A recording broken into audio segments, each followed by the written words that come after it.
How to uninstall Grammarly from PC.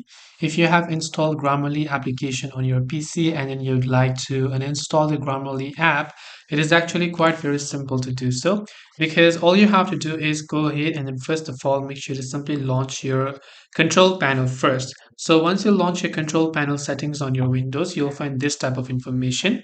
But under the programs option, you'll find an option that says uninstall a program. So you can simply go to uninstall a program button, and when you're over here, you'll find many programs, but you want to simply look for the Grammarly application.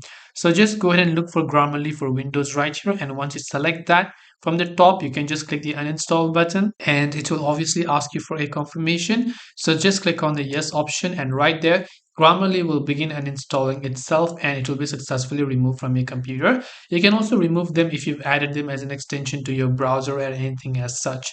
So I hope that this video helped you. If you have got any further questions, feel free to leave them down in the comment section below. As always, thank you for watching till the very end and see you soon in the next video.